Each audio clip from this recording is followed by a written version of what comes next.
It is a good morning. Bam, we're live. We're live. Beautiful.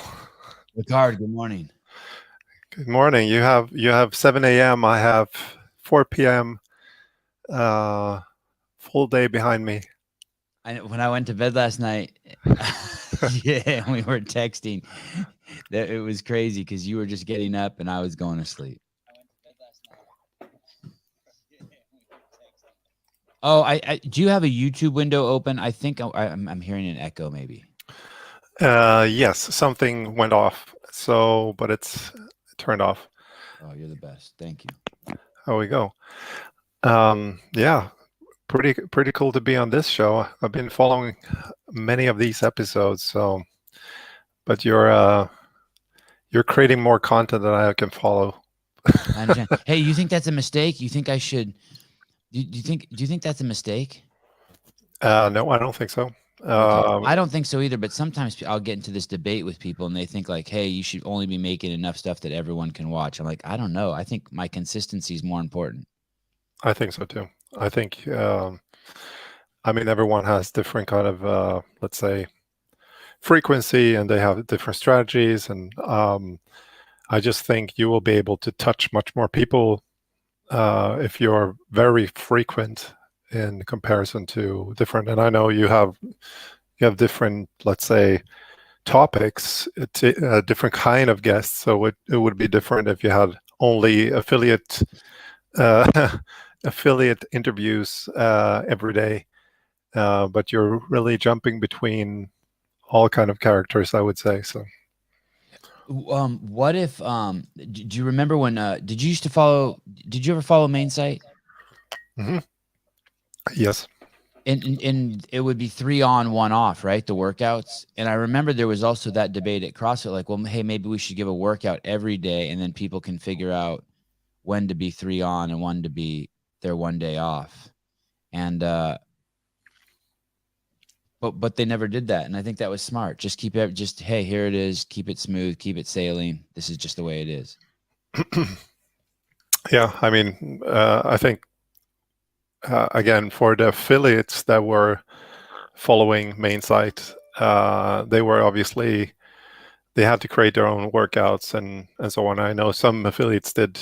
They did a pause for that day or a break, but now we see like this new cap by the guys there. They are programming every day because the affiliates obviously need something every day. But what does CAP stand for? That's the Austin Malleolo, James Hobart.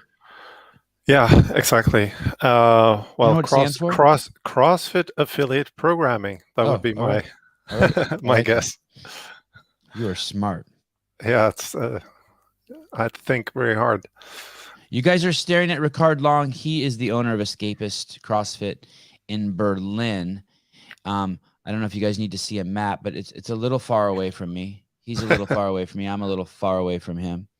And man, technology is absolutely nuts because completely somewhere else on the planet, on a third continent, is Caleb Beaver. I see a beaver. Yes. Three continents, 3 men. Yeah. And he's in where? Middle East? Please, Rickard, top secret, please. Top secret, okay. Please. Yeah. Sorry, go ahead. Were you going to say something?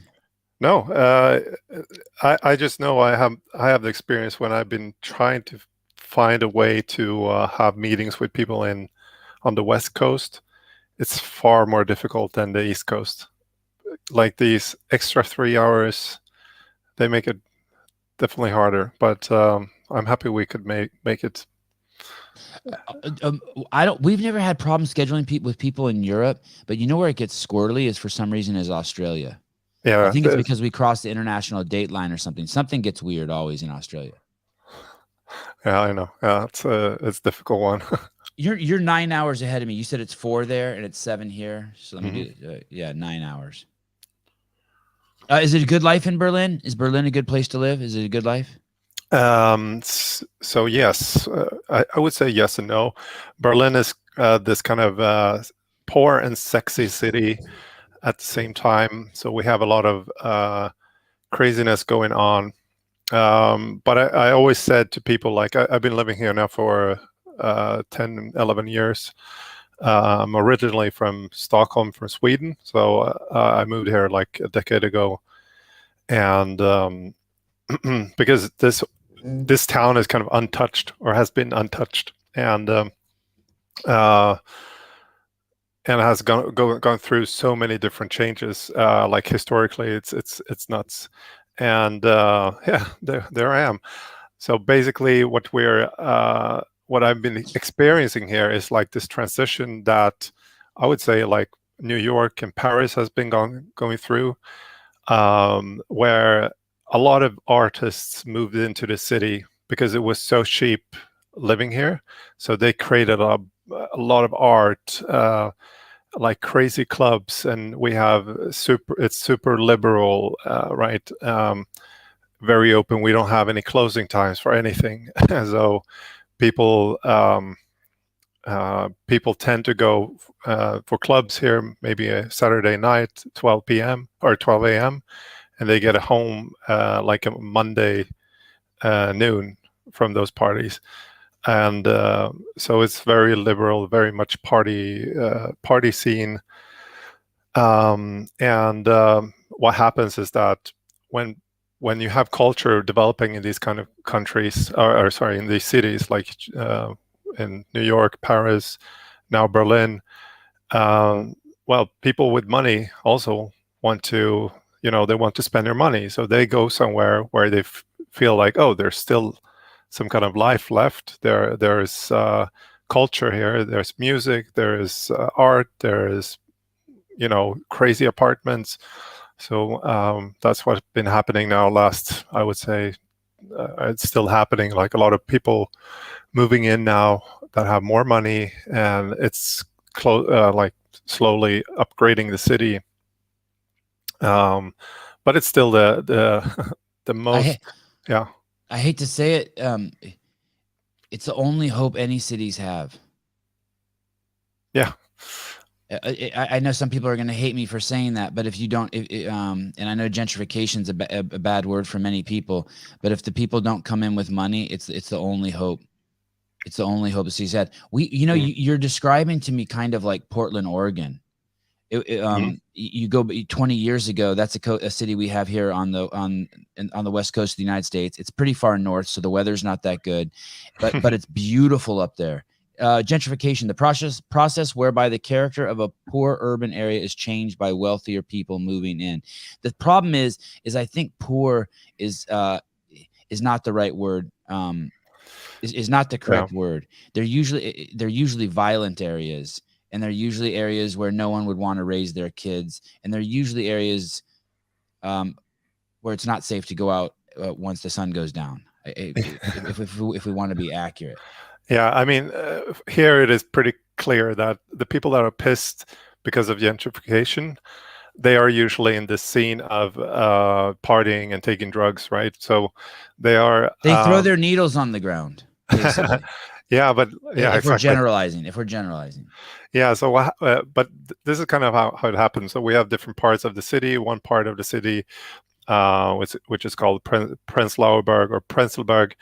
It used to have a lot of parties, a lot of bars, a lot of everything going on, and all the students moved in there after the fall of the wall. And students moved in there. They were having sheep housing, partying. That's in Eastern Berlin. That was Eastern Berlin. That was Eastern Berlin. Okay. So entire Eastern Berlin, when the wall came down, Eastern Berlin became this, gold mine of sheep apartments. Crazy old, old century apartments, crazy looking, good flats, and but no water and no electricity in some parts. There you are. Yeah, so people moved in there. They partied a lot. They had fun, and then suddenly, they finished their studies. They met some dude or they met some girl, and suddenly they got kids, and now it's like the most populated or highly dense, I would say, most density of kids and families in that area. And they, of course, don't want to have the party people there. So they kicked out all the bars and the clubs and whatever. And that's gentrification, right? The citizens matured. The citizens matured. They want the park for their kids to play, not a place to smoke dope. Exactly. So that happened, and now it's happening in different other parts of the city. Like we had New Cologne or Neukölln, which is where David Bowie and Iggy Pop and all these like rock stars used to hang around in the 70s. This is like was highly dense by Turkish minorities and Arabs and so on.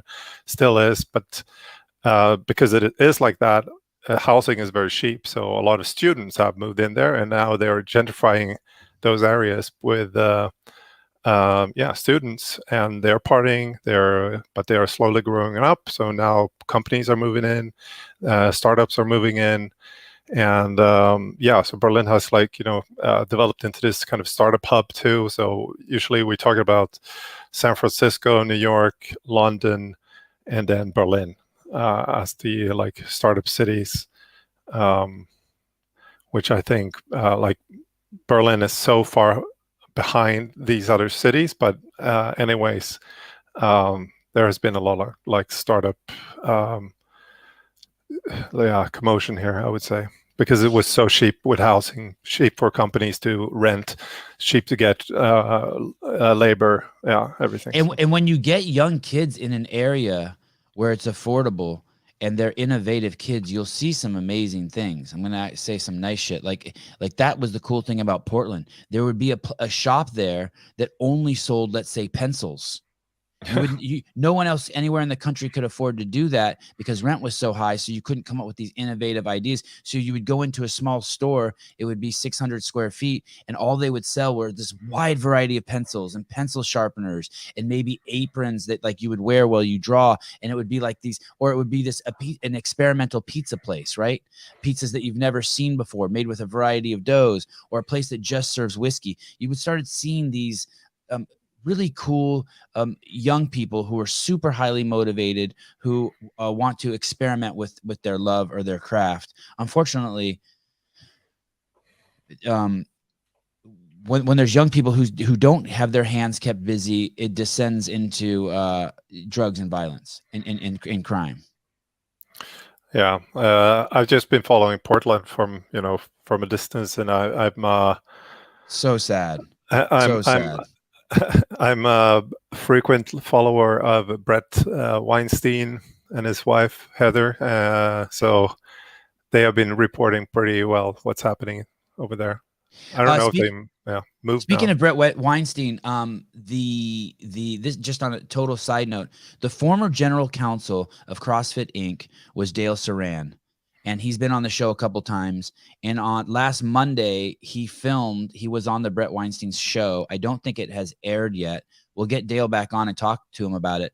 But Dale is the head counsel of a class action suit with 900 Coast Guard members, United States Coast Guard members, suing the United States government. And actually, he's kicking ass, basically saying, hey, you forced us to take an experimental drug. You mislabeled it. You called it a vaccine. It's not a vaccine, and it was experimental. And you basically lied to these soldiers. And I think he's going to win. I think he's going to win. It's pretty crazy. They're already telling the Navy SEALs that they don't have to take the injection. I think that they're backpedaling, which is okay. Yeah, which is pretty cool. Did you see the video from the Dutch government there? They were questioning the was the CEO of Pfizer. Here's the thing with that. I agree with this. Is so bizarre for me to say this. I don't know if I've said this in over a year, but they never did say that it stopped transmission. I agree with them. All these posts are saying they're backpedaling. They're not backpedaling. You weren't reading the fine print. They never said that they were sure that it stopped it. They were never sure that they said it stops transmission. Other people were saying it. The president of the United States was saying it. Yeah, but exactly. They were not, people. It was no, they were very clear. They would say shit like, "We hope." Okay, yeah. At least that's that. And you can go back on my podcast and see the whole time I'm like, guys, they're not making these claims that you're accusing them of making the claims. It's the government officials. Yeah. That yeah. guy is great, by the way. Where was that guy from? That was from the Netherlands, the gray-haired distinguished gentleman.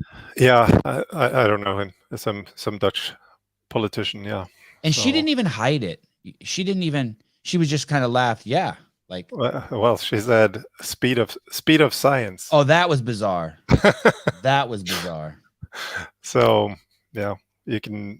I think whatever they've been careful with what they've been saying and not. But are you familiar with the history of Germany, Rickard? Pretty good.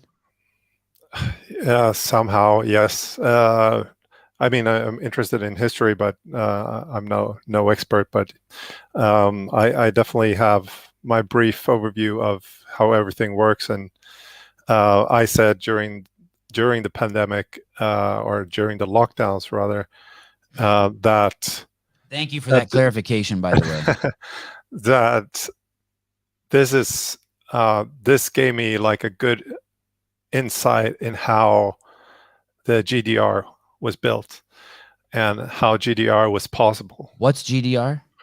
Well, the old Eastern German part. In German is DDR, but GDR, that's the German Republic, sorry, I can't talk today.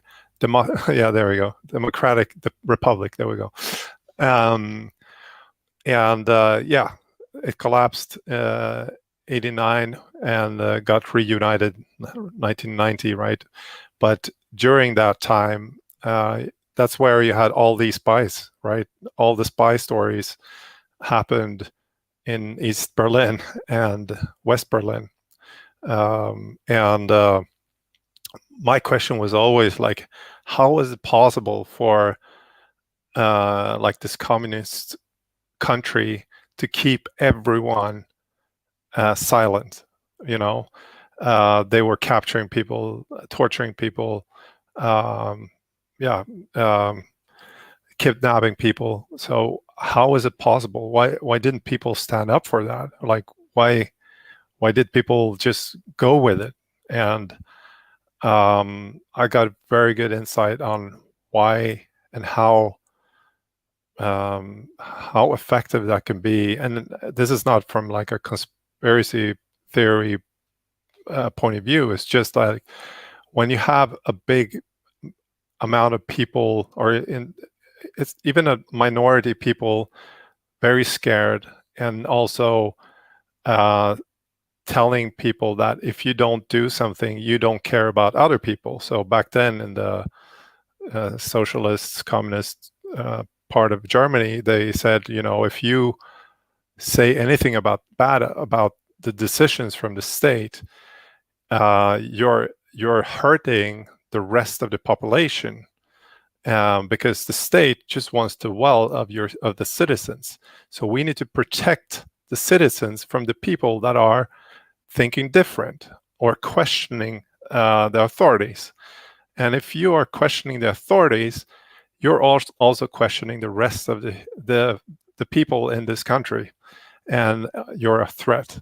So obviously we saw this happening again, and I mean, people have been kind of hating on me because I'm saying that, but they're like, hey, you're exaggerating and so on. I'm like, I'm not exaggerating. You're not allowed to go out. You're not going out. You're not meeting people, and you're wearing a mask outside. The fact that they were hating on you for that is the proof of exactly what you're saying. You're saying, hey, people who are questioning the system are being shut down, and that's exactly what they wanted to do to you. You question, and they're saying, no, they don't. Be quiet. I mean, the irony in it. Yeah. So.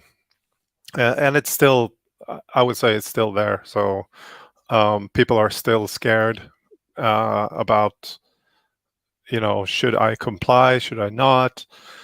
they're kind of like the government is obviously slowly backpedaling. And what I also like always ask myself, because when I was talking to East German people,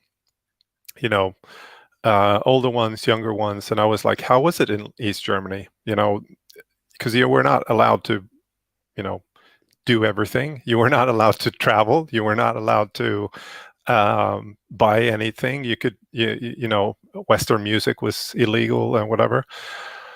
But mostly people don't want to talk about it. Like the Eastern Germans, they're like, oh yeah, well, it wasn't that bad. Like, and then they just want to move on. And I can kind of see that happening now too. I'm like, I'm still a bit, I'm very upset about what they've been doing here and still are doing. And, but people are kind of just, okay, let's turn the page and let's go on. And I kind of, in one way agree with that. Like, I don't want to spend more time on this shit. We need to move on and do something better now.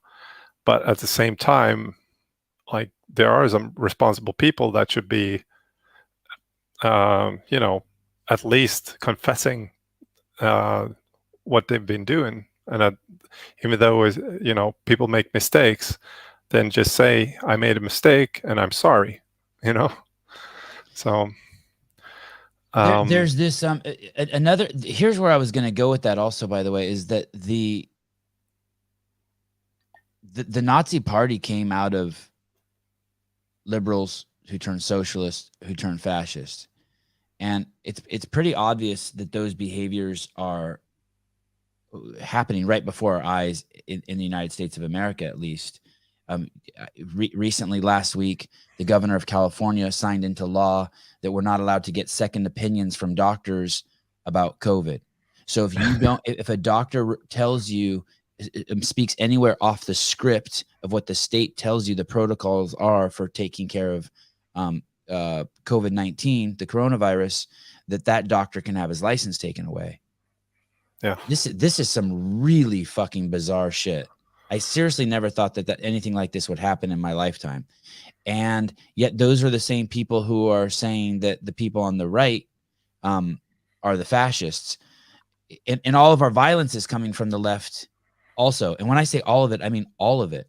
I'm talking 99% of all the violence in our cities is coming from the left and the socialist movement that is becoming more, that's openly racist. But by the way, for all of those people in Germany who are liberal, our left hates you. We hate the left hates all of Europe. They hate you because of the color of your skin. You have to know that. Well, it's the same. I mean, it's the same here. It's fucking bizarre. It's a trip. Yeah, no, it's the same here. So I would say it's our city, Portland, was filled with Black Lives Matter signs, filled, and yet it's the least amount of people with melanated skin of any major city in the United States. Yeah, I mean, yeah, I like to refer to Sam Harris. He puts it very good, and it's bad idea. Sam Harris was pro vaccine, by the way, which is completely fucking undermines everything. It's the same thing with the guy, the Stoic guy was pro vaccine.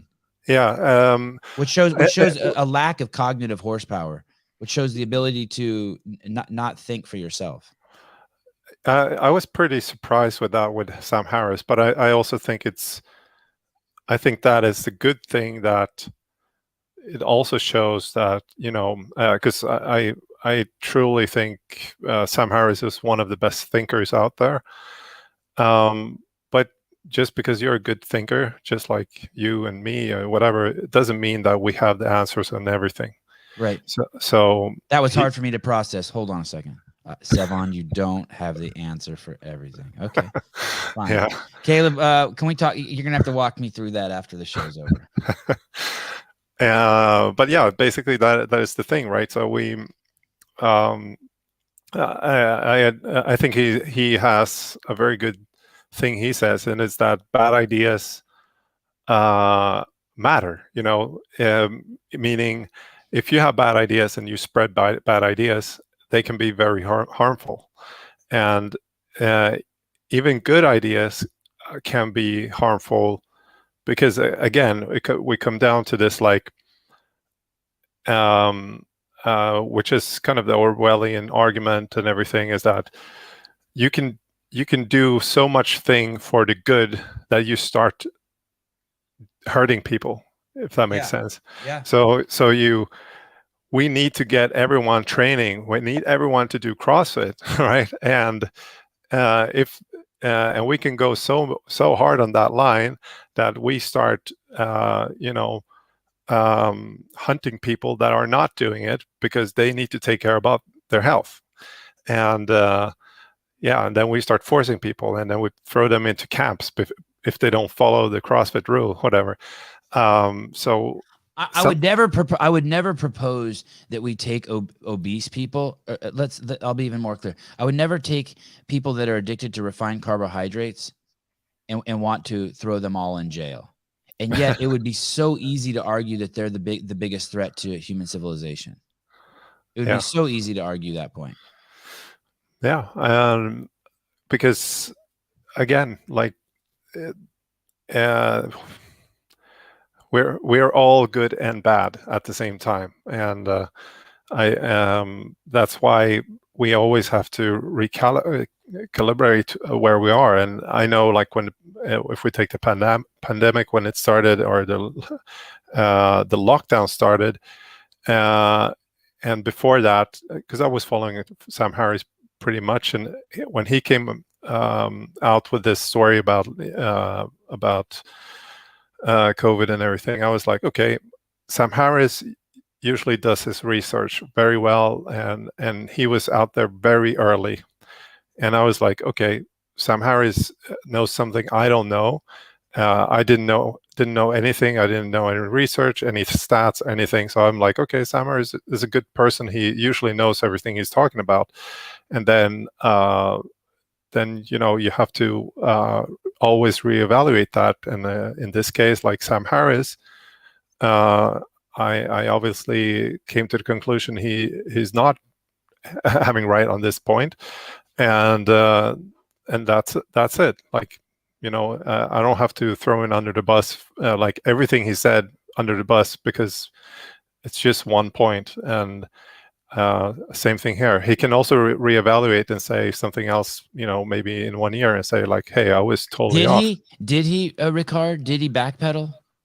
I don't know. By backpedal, I mean, did he ask, like we had Trump and Biden both in office, and neither of those men said, hey, diet and exercise is your greatest fight against COVID-19. Still to this day, no one in a profound leadership position has said that. A matter of fact, the leader of the UK said the exact opposite. It's too hard to change your diet and work out. Just get the shot.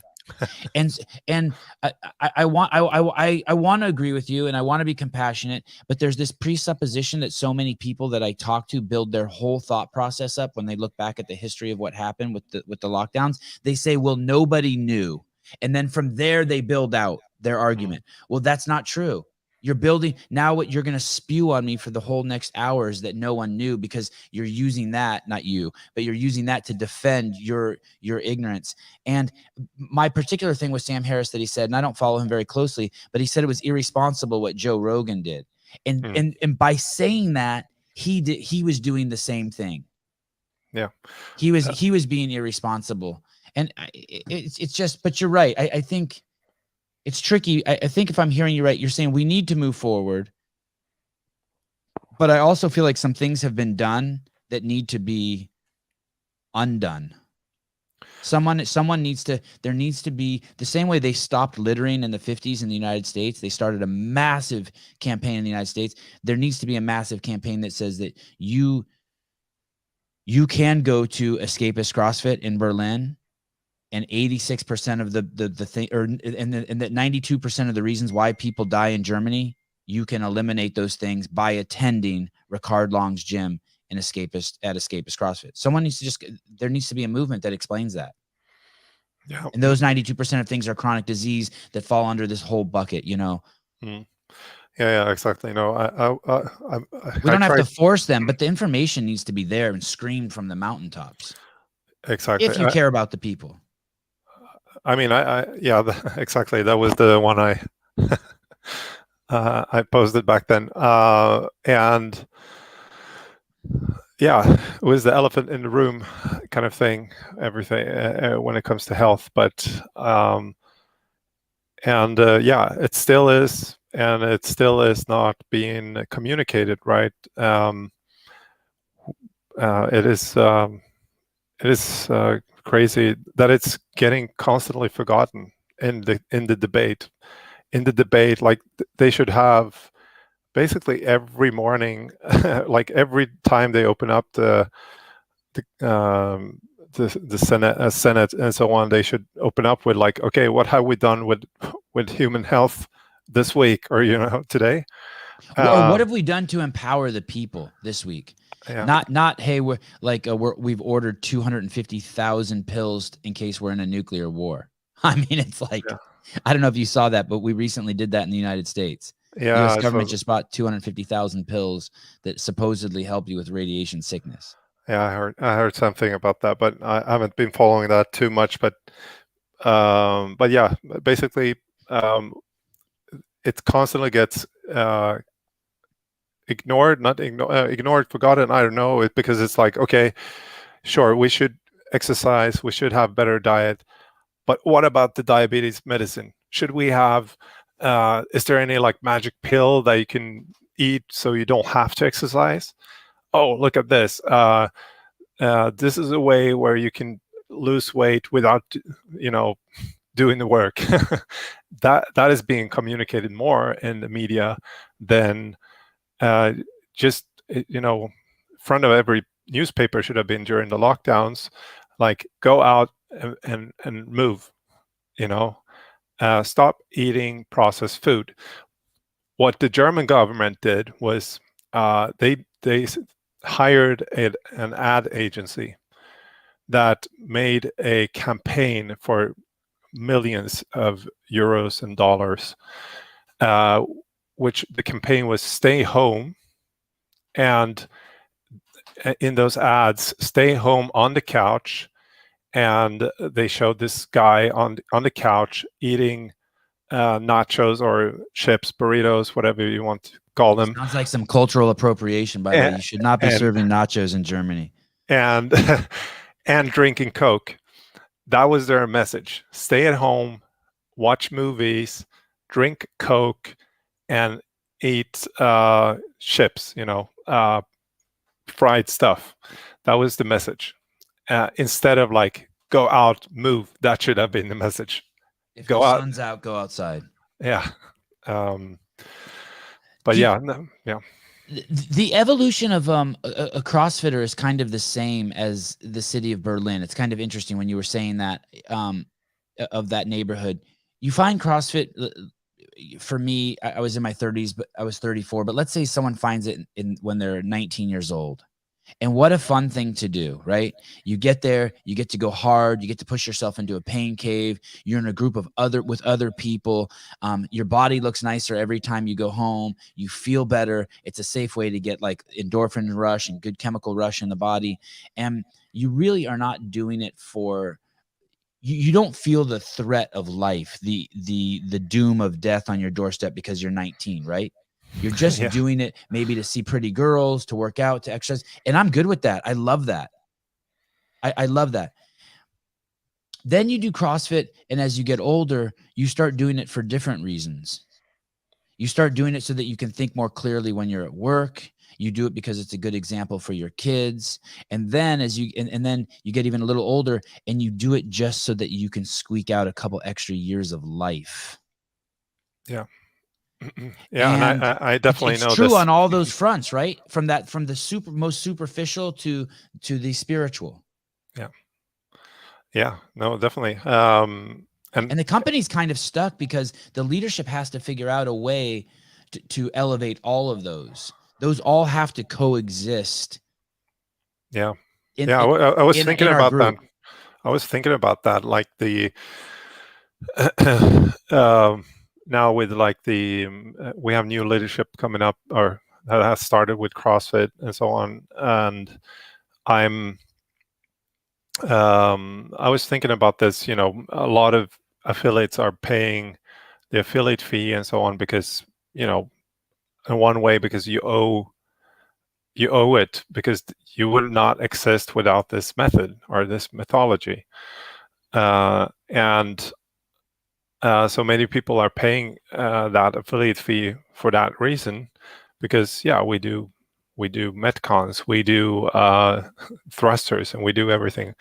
And on the other side, you have the guys who are then saying like, no, you know, we don't have to call it CrossFit because we're just doing these movements and we don't owe anything to anyone.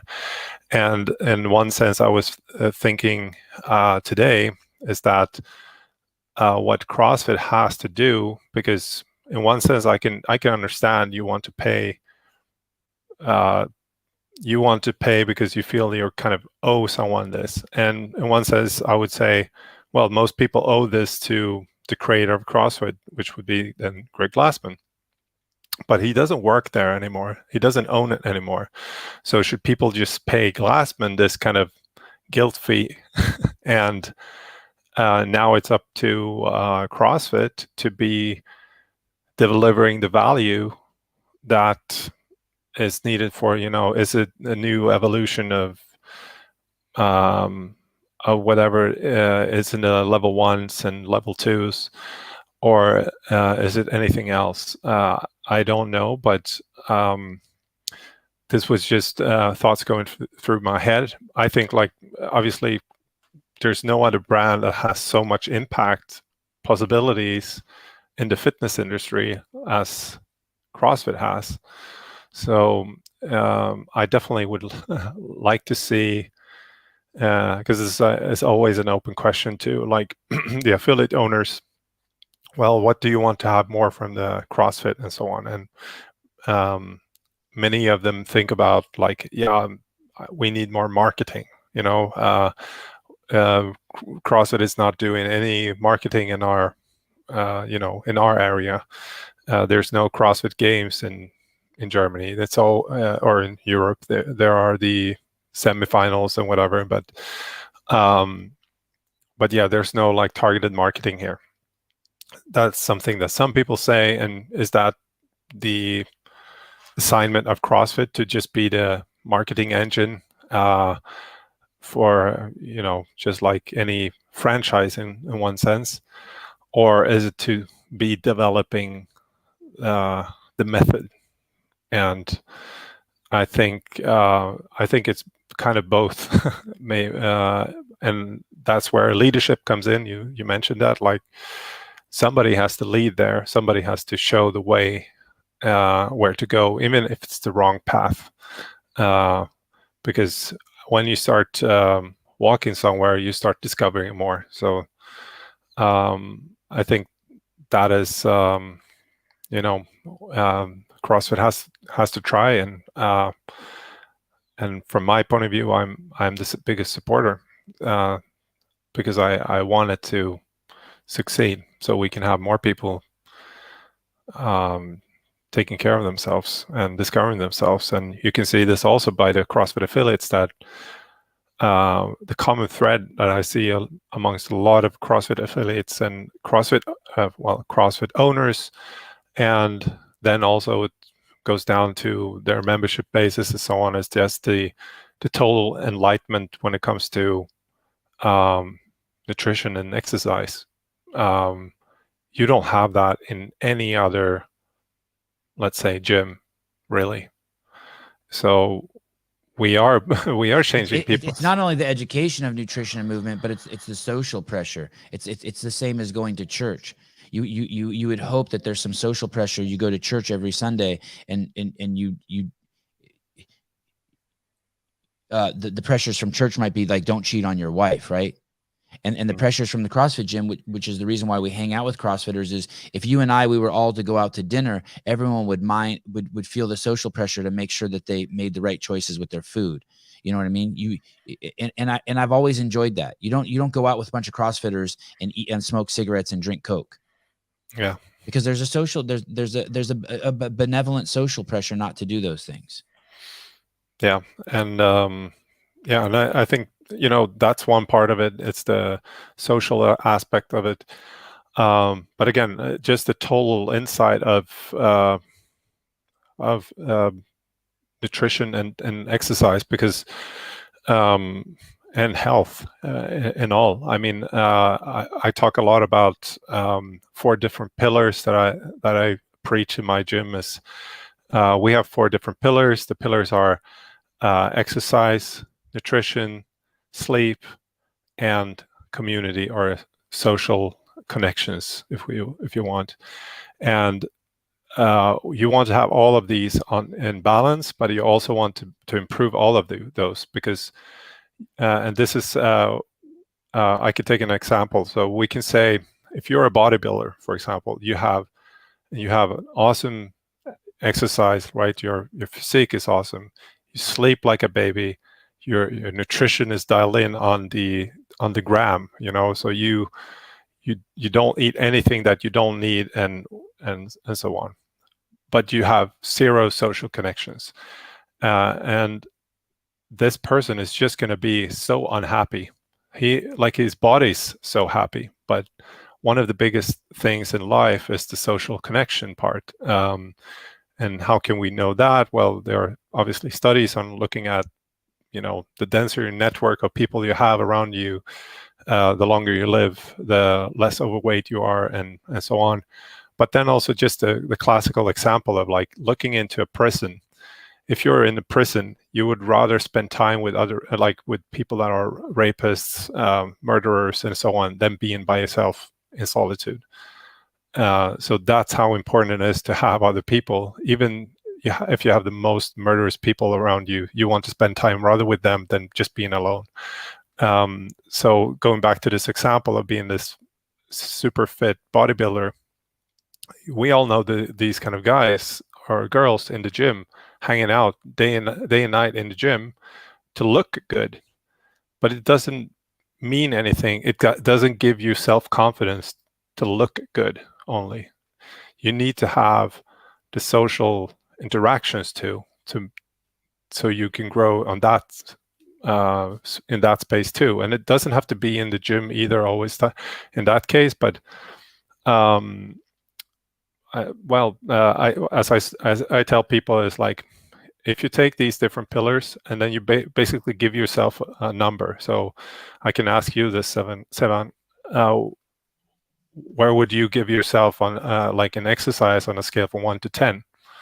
What would your score be? 10. A 10. And yes. And on your sleep? 7. And but I will say this about my sleep. I've started mixing in the last 2 weeks. I've started mixing my beans. I mix my beans with decaf beans and regular beans, and I've stopped drinking coffee after the podcast, and my sleep has skyrocketed because I'm in this CrossFit community, because I talk to people like you.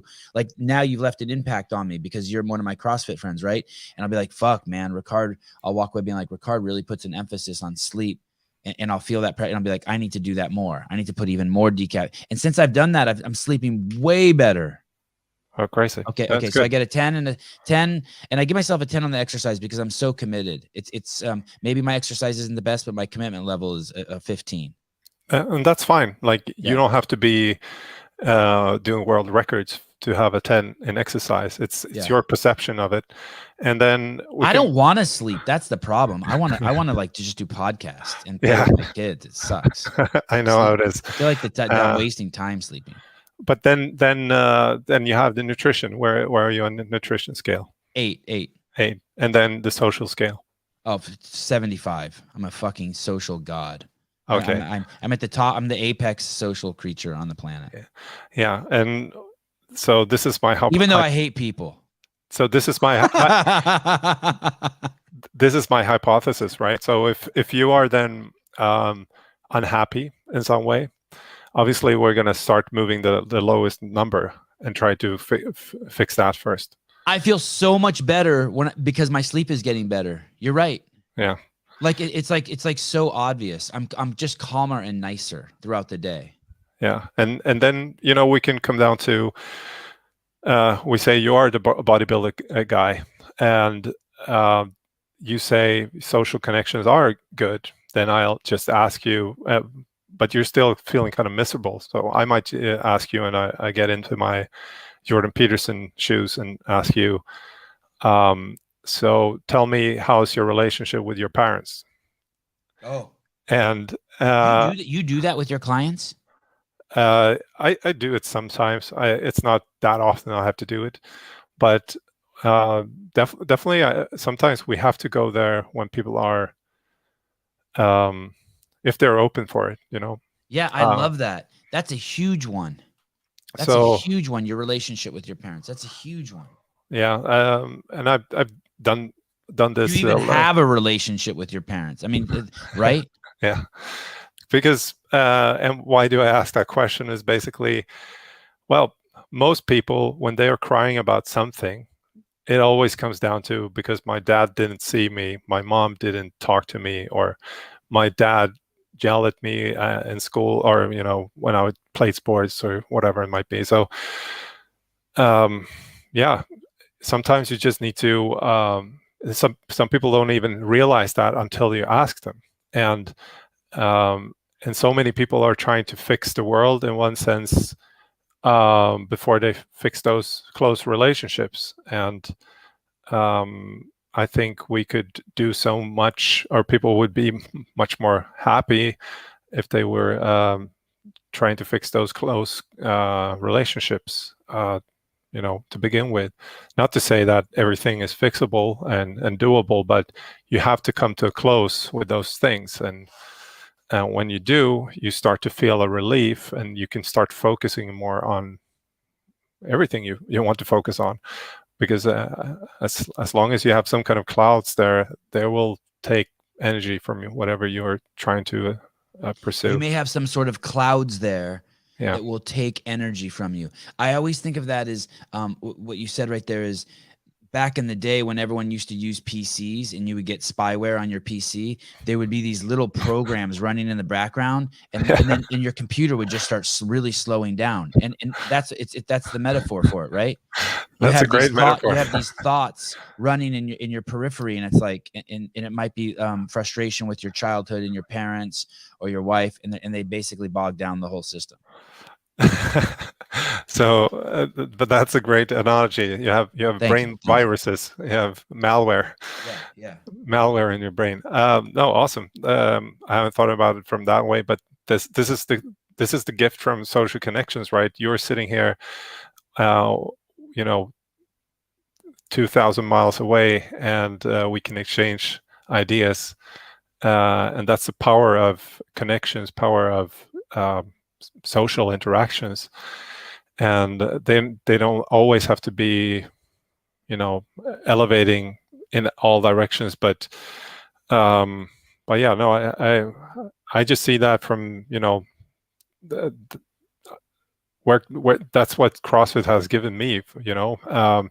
It opened up my eyes to start developing in all these different areas, and I'm not by no means like a perfect dude in any of them, but at least you start to study stuff, and you start to notice, you know, this momentum happening when it comes to your health. Well, suddenly it starts to impact every part of your life, your career, your family, and all that stuff. And I like that that part of when we look at exercise, just you know, Peter Attia and Andrew Huberman and all these you know, medical experts and professors and so on, and they say, you know, there's no better drug for your brain than exercise.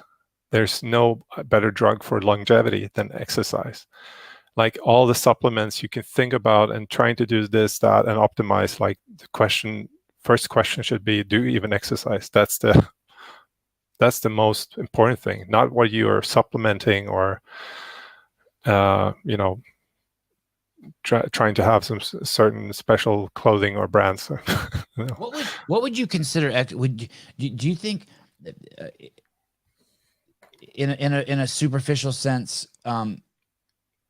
for me, when I think of exercising, I think of sweating as like, if I had to make this list of things to like, how do I know I exercise today? Well, because I sweat.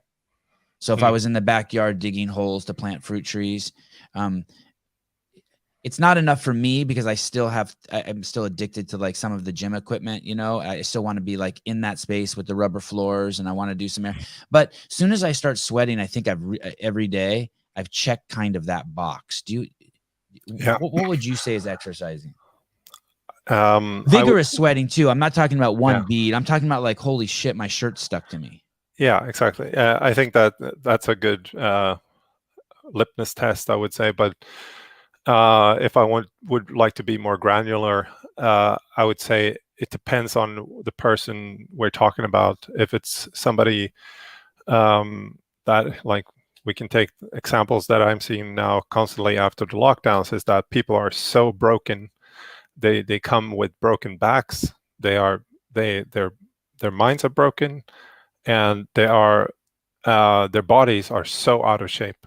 So for them, training is... You really have seen an uptick in that? Like, people walk in now.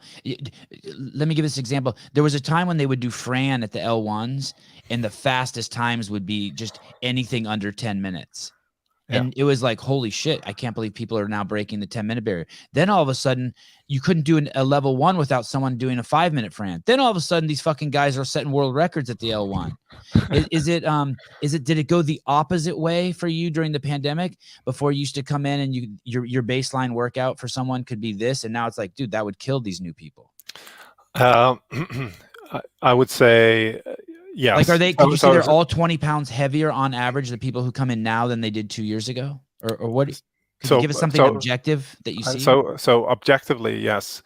I mean, I speak to every guy that starts at our gym starts with a consultation. So they don't even start training, because we have the experience now of what happens when people join training without having any kind of idea where they come from. So I have objective data on that, and the most common thing that people have been saying is that they've been adding about 20 pounds during the lockdowns. So 20 pounds, some people have added more, some people maybe a bit less, but 20 pounds has been like the 95% of everyone that joins the gym. And the difference has been now also what we're just seeing, not only from like new people coming, but also from people that have been exercising and been doing stuff before. They come back and they just can't do as much, like their knees, their legs, you know, everything. And especially, like I said, like with the back issues have just skyrocketed. So I have the feeling every second person is having a back issue right now. We used to be able to do a lot of more, let's say, a lot less scaling than we are doing right now. And yeah, we have, I would say, we have developed and we have become much better coaches due to that, because we really have to take care of people when they start. Like, they get so severe muscle soreness from lifting a 16-pound or 20-pound kettlebell 20 times. They get like muscle soreness for a week. That's something new. But the good news is that we can see that we can change this within just a couple of weeks. People quickly move up this health and sickness and wellness and health continuum. So we created something in our gym that we call the health and fitness map. And on this health and fitness map, we basically have 4 different things we're measuring. So we have strength, we have endurance, we have gymnastics, and we have holistic. And what we can see is that, like, if you're on the lowest levels on this scale, you're about to fall out of the wellness part of fitness, and you will be in the sickness continuum. And what we can see is that people can move up this ladder so quickly. and become like and get this kind of resilience when it comes into your fitness and so on very quickly. And so that's the good news. Like, it doesn't take you years, it takes you a couple of months, and then you just change so much of the outcome of what will happen. And this is why I also, like, we created this map, is to give people a visual confirmation of what they're actually doing, because they don't understand, like, my Fran time was 12 and now it's 10. They don't understand that, but they understand, like, okay, my health has improved this much now.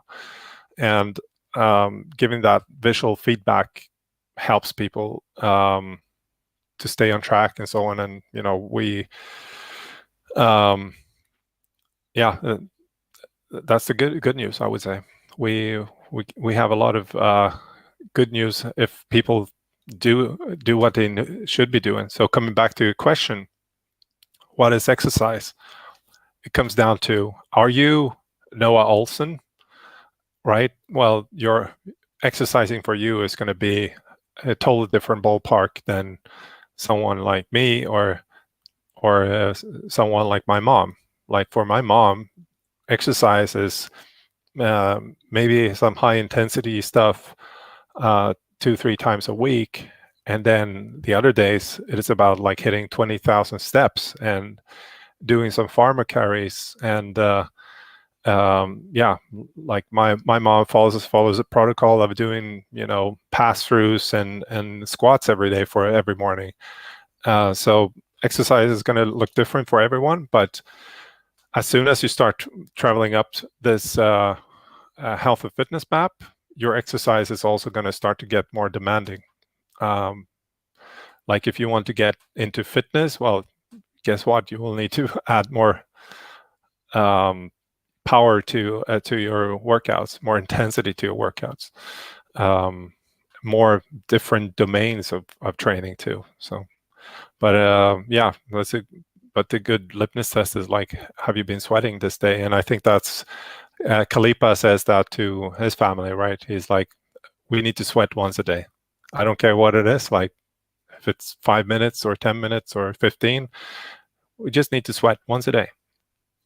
Yeah, I always So it's for me, it's the super metric. As my kids got, how old's your daughter? You have 2 daughters? 3. 3 daughters? So, yeah. How old's your oldest daughter? She is 8. Does she sweat yet? Yeah, she's sweating. She's starting sweating, smelling. Yeah. That's awesome. My son, my oldest son is just turned 8, and he has just started sweating to where it like drips off his head. And I always celebrate that with him, because as a child I hated sweating. Yeah. But again, they're surrounded by this. So my daughters don't do any CrossFit or so yet. But like my daughter here, we're seeing this video here. She has been in the gym, since she's very small. Grew up with that, so she's asking me all the time, do I get muscles when I do this? Do I get strong when I do this? Yeah, my kids do that too. I'm getting stronger, right? Yeah. And this was this video is the first time when she did like snatches and clean and jerk. She's never done that before, so she's obviously seen us do overhead squats and everything. So she has some kind of idea what's. We have this steel container that I always put a gallon of water in it when we leave the house, and when I carry it, I'll ask the boys to carry it, and sometimes they'll be like, it's too heavy, and I'll be like, okay, good, because I know that when I tell them when I carry that, I get stronger. Yeah. So thank you, I want to get stronger today. And then they take it from me. They're like, really? You get stronger by carrying this? I go, oh yeah, from the car to there, you'll definitely get stronger. And then they want to take turns carrying it. It's so easy to coach them. It's so easy. Yeah, I was thinking of creating my own Instagram, the 3 playing girls, but yes, it just has a different type of vibe when you have the playing girls in the title. Yeah, right. Good point. Very good point. I have to figure out something else. 3 exercising girls, 3 healthy girls, 3 healthy girls. Yeah. How long have you been an affiliate? We're turning 6 next month. So And has the name always been Escapist CrossFit? That's your one and only gym? that's the one and only. And yeah, we were two founders. Yeah. Or do you still have a partner? Silently, yes. Okay. Are you okay with that? Do you feel like you made a mistake? No. I wouldn't have the gym if it wouldn't be without him. So definitely not. And when you open, and it's in Berlin. It is in Berlin, and we're like we're very central and very close to the shopping mall. We're like, let's say 100 yards from the Apple store and stuff like that. Wow. But it's very. I want to throw something out there what he just said, so you guys don't understand what that means. On average, I don't know if this is exactly true, but bear with me, people. On average, the Apple stores around the world make more money per square foot than almost any other store in the world. By far, it is fucking nuts. And there was this area when I lived in Berkeley. It was called 4th Street Promenade, and it was 2 blocks, and it was what used to be the fucking ghetto, the dredges down by the railroad tracks. And they started opening up these little boutiques down there, like a coffee shop boutique, a little sushi place, a breakfast place, and eventually it became these 2 blocks that were just in this fucking shithole. Not the ghetto in terms of like an active ghetto with like a lot of homes, but I'm talking about like where all the homeless people went to live by the homeless tracks. And it was these 2 blocks. And the businesses did pretty well, but they would shift. You would see people would struggle there, not make it. Then they opened an Apple store down there. And the foot traffic and the amount of people that then come, what that does to an ecosystem is supercharge the fuck out of it. Basically, let's say you only used to have 3,000 people visit your block on any given day. Now on any given day, it's 6,000 people. So the guy peddling coffee at double, everyone's shit just doubles. Anyway, so I understand the profundity of what you're saying when you say, you're near the Apple store. That means there's a shitload of foot traffic. Yeah, not on our street particularly, but don't ruin my story. Don't ruin my story. We're very yeah, that's a good restaurant. But it's very close to where everything is. So just a bunch of people living everywhere. But we're a very small gym. So if we would compare this, I think we're like 1,800 square feet, something like that. So it's not huge. So we can't fit a bunch of people into the gym. And also one thing that most people don't recognize when you're very central, when you're very much inside the city, is that people have also more options. So obviously we have a bunch of different gyms close to us. We have the other affiliates close to us. We have all kind of boutique stuff going on. So people are obviously getting constantly distracted in our area, which is like the difference when I talk to affiliates, let's say, that are more rural. It's usually like, well, there's not really that much to do here. So when people start doing CrossFit, they start doing that every day because they don't have that many distractions. And in the city, when you're a dead center, well, it's a lot of distractions. So people are like, yeah, I'm going to maybe do CrossFit once a week. And then I'm doing this and that and the other days. And so, yeah, it's different. But I would say our demographic, like in our gym, we're getting close to having like an average age of 45 to 50. Wow. And we do like a ton of personal training, nutrition coaching and stuff like that. So it's definitely like also developed a lot now during the last years. I also work. I'm a mentor at Two Brain Business, so I work a lot with the other gyms here in Europe, and so I have a pretty good insight in what's happening within the communities over here. And like generally speaking, the communities are going yeah, there we are. The communities are getting older, but yeah, in one sense that's great. Like the best story I have this year is like a 78-year-old woman who has been on opiates for the last 15 years, hasn't been able to sleep for the last 10 years, and because of her chronic back pain. And after 3 months of training with us, she could get off the meds. How did she walk into the gym? She came via another member, her son, and her son trusted us enough to say like, "Hey, can you help out? Do you have any way?" She has never done anything in her life. She's never exercised, but it's the simple methods of like what Greg Glassman has talked about, is that there's no difference in the training really, or like in the movements. Like a joint is a joint. It needs to be doing the same thing. Doesn't matter if you're 5 years old or if you're 50 or 100. A joint is going to move in these directions, and you will need to be using them. And it's same principles of like core to extremity, and it's the functional movements. That means just being able to pick something up, put it on your shoulders and put it overhead.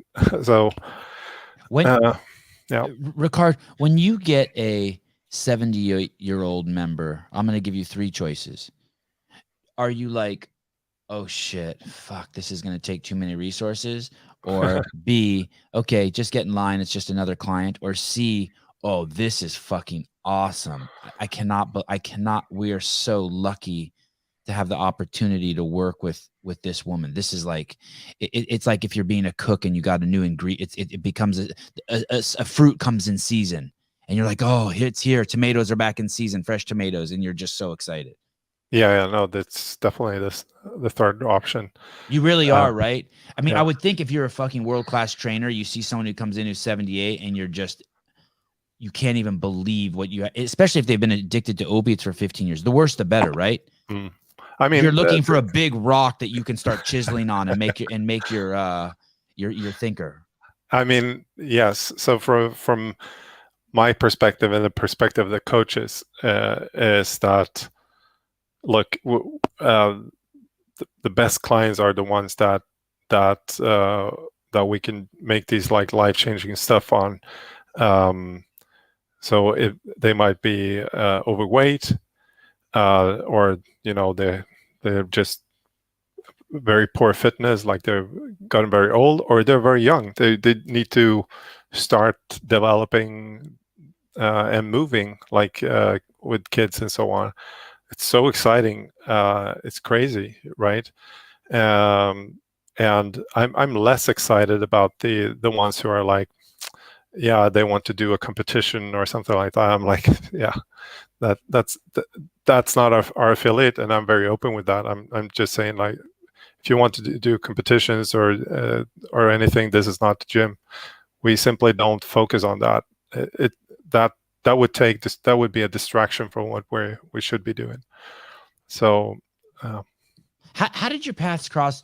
For those of you who don't know, Caleb put up a picture of Chris Cooper. He's the owner of Two Brain Business. Boy, I know I speak in hyperbole, but Chris is truly one of the most generous, coolest people that I've got to hang out with. He is so, I don't know he's almost angelic. He's a really great dude. And he is also, I think, the owner of the largest gym consulting business on planet Earth, on the rock that we're on. How did you end up meeting him? And so go ahead. So how did you end up meeting him? I met him because I also have a podcast, and when we opened up the gym, the first thing I did. What's the name of your podcast? Escapist Corner. Okay, and it's in German, right? English. Oh, it is. Okay. Yeah. So we started out with the first thing we did when we opened the gym was to start a podcast, because I felt like hey, I need to spread a message. And the first one who we got on the podcast was Carl Pauli. And then I've had, all these old, yeah, old timers like Kelly Starrett, and he's my man crush, by the way. Fair. And a lot of great people, and it just gave me the best excuse to open up new doors. And I reached out to Chris Cooper, and that was 2018. And So your gym was 2 years old at that time. Yeah, something like that, 1.5 or so. Reached out to him and took him on the podcast, and we talked about, what can gyms learn from other industries, and what can other industries learn from the gym industry, and so on. And then I met him a couple of months later in Stockholm at Coaches Congress. And why did you go to that? Why did you go to the Coaches Congress? Were you already a member of Two Brain? No, yeah. Okay. No. I went there. Yeah, I know why I went there. I think it was because Greg Glassman was supposed to go. Okay. So I saw Greg Glassman is coming to Stockholm. Awesome. I need to go there. And our gym also had developed a lot thanks to Two Brain already. So with the free stuff they gave out. Yeah, like his books. So already there. And then after the Coaches Congress, we made the gym took a major change because of the impact of what you heard there. Yeah. From the impact, talking to other owners, talking to Chris Cooper, talking to just the synergy of like great minds, I would say. And I went there also for the purpose because I had my podcast, so I also wanted to bring some people on the podcast, which I did.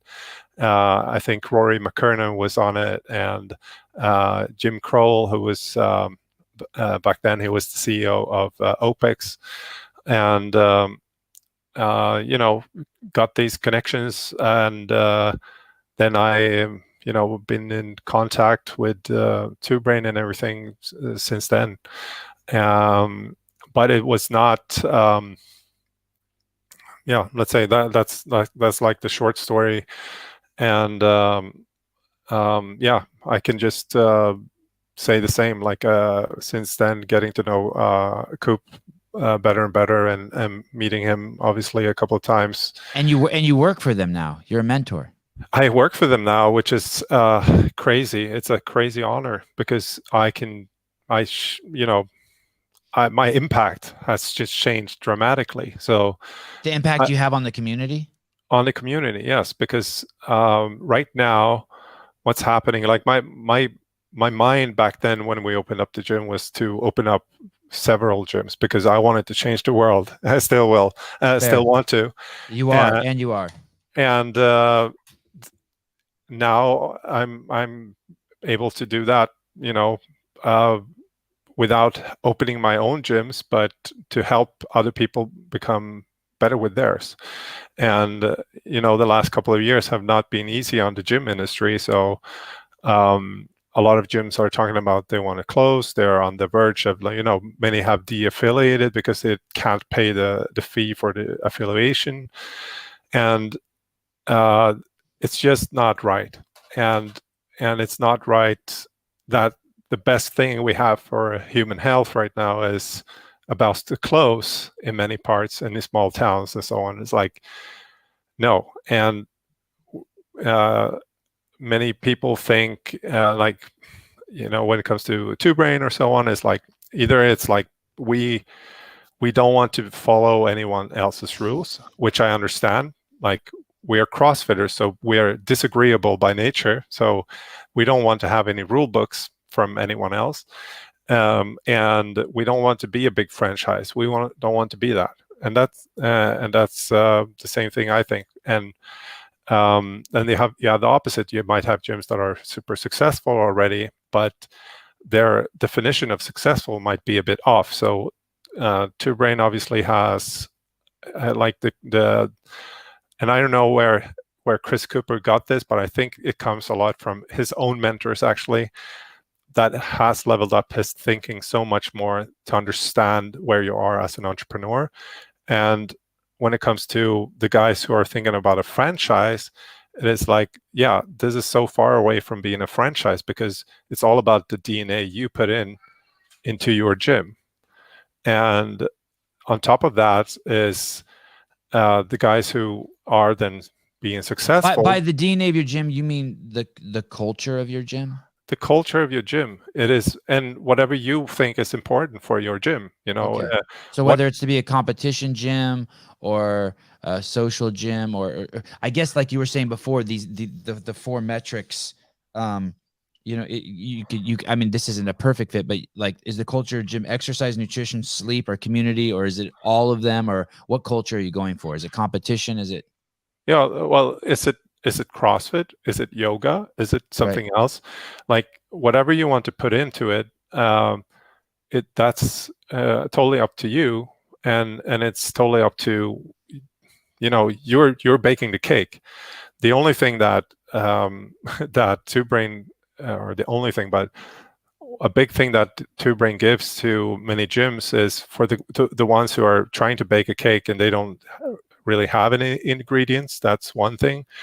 And then you have the guys who are baking cakes, but they have no idea how many cakes they need to bake, and they don't know when they've done baking or whatever. So they, you have all these different people on different scales. But again, the true gift I have from this is just the great impact in the entire world, and mostly for me then Europe.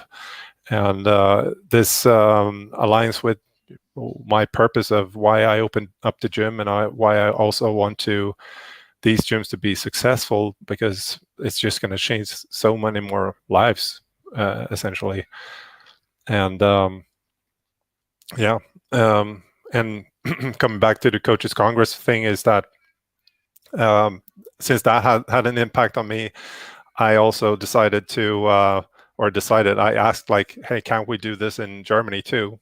So we moved that to Berlin, and we're going to have the first one now in December. Wow. Congratulations. Yeah. So I hope I can. Sounds like a lot of work.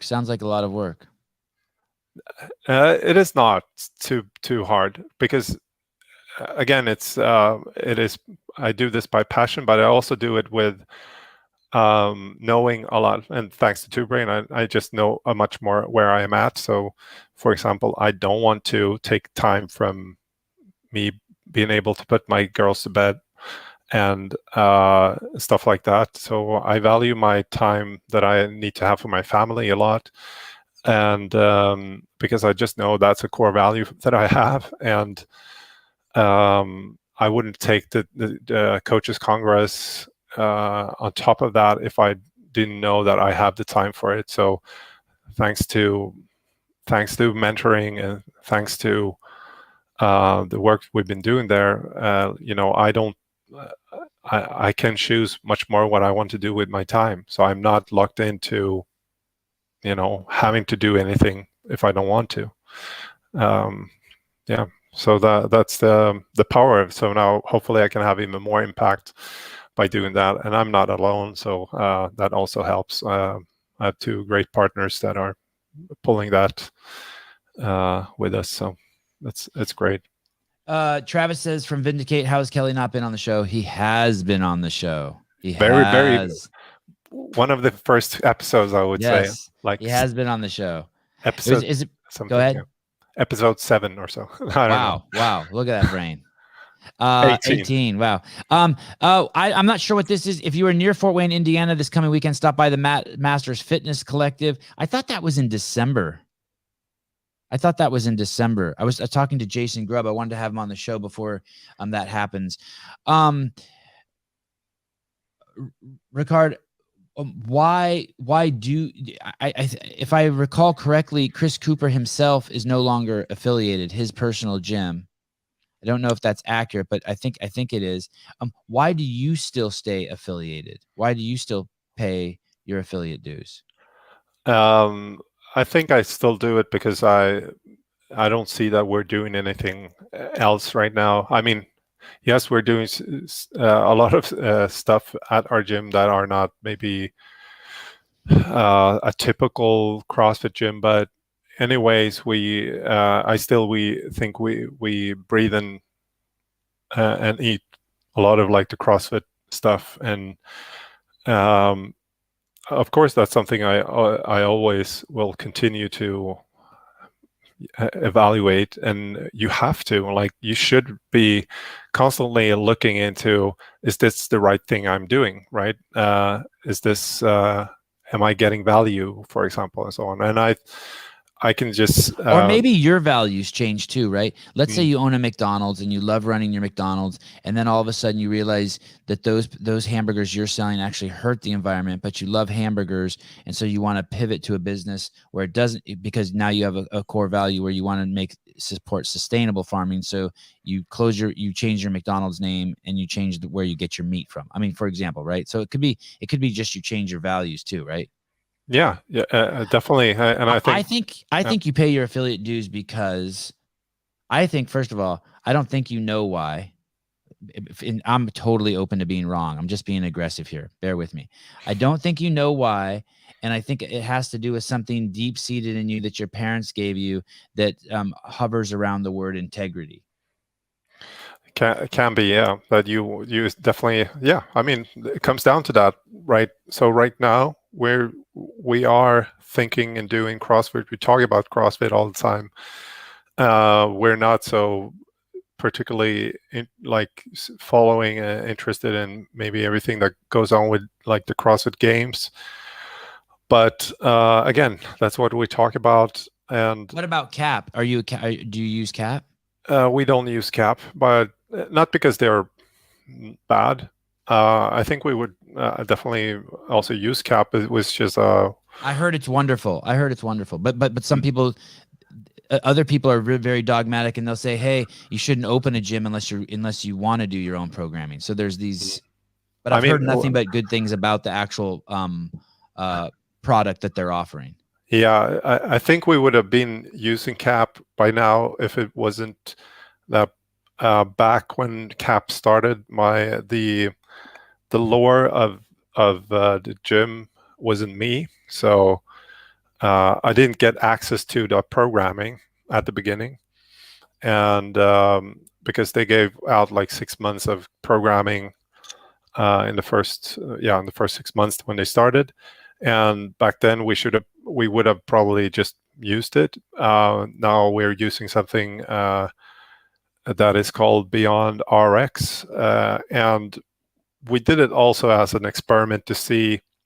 So the most important thing when it comes to coaching and so on is to see, like, is it this like giving results? And so we just did an experiment where we said, okay, let's try how it is to do, generic programming for a couple of months and see if it brings any results. And does anyone even notice that we're changing to a generic program, And the answer is like nobody cared. Nobody noted, and people are getting fit. Like they're constantly getting stronger and they're getting better endurance and so on. And we still have like small tweaks and so on the programming, and I have a good coach who's doing that. So I definitely think, and this is again from my perspective, and then more as a mentor looking at a lot of gyms, is like a gym owner who is not being able to see his kids because he's overwhelmed with work or whatever it might be. The first thing he should be doing is giving away the programming so he has more time to grow the gym or spend time with the family. Like I've seen this countless of times. People putting way too much time into the programming, and at the end of the day, those members don't care. It's not the programming that is the, let's say, it's not the reason why people come into the gym, because they have no idea about the programming when they start. Like many of the people that come to my gym, they don't even see the gym. They don't even ask what we're going to do. They're just curious, like, am I going to be able to lose weight? That's it. Yeah.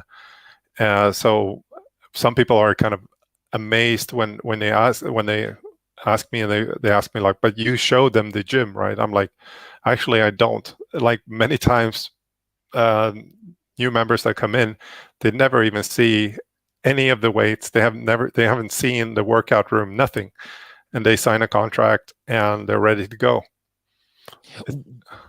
When someone comes to you and they say, hey, should I be like, let's say you're mentoring a gym and they say, hey, should I keep paying the affiliate fees? Do you walk them through some sort of like 10-step process to see if it's right for them? Are there questions for that? Is there a protocol for that? Not from the side of Two Brain, but like we don't put so much emphasis on questioning if they should be doing CrossFit or doing OPEX or whatever they might be doing. What we're looking at is more like obviously the metrics, and then it's up to you.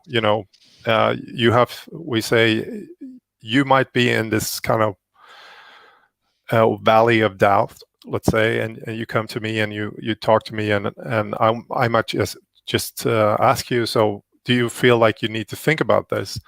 Yes. Okay. Then make evaluation if this is alongside your core values and so on, and then we can get on with it. And then when it comes to the financial part of it, like being able to pay the affiliate fee and so on, there's no Two Brain gym really that has that kind of thought, let's say that kind of problem that, I'm not going to be able to pay the affiliate fee, because that money is not big money for the Two Brain gyms. I mean, some gyms, when they start with Two Brain, for sure, they are like on the brink of the closure, but very quickly they are able to get out of that hole, and that's the beauty of it. And when it comes to the affiliate fee, this is the thing, right? So they might sit there and they think about, like, should I pay the affiliate fee? Should I stay committed and so on? And I just asked them, do you want to? Then they're like, yes.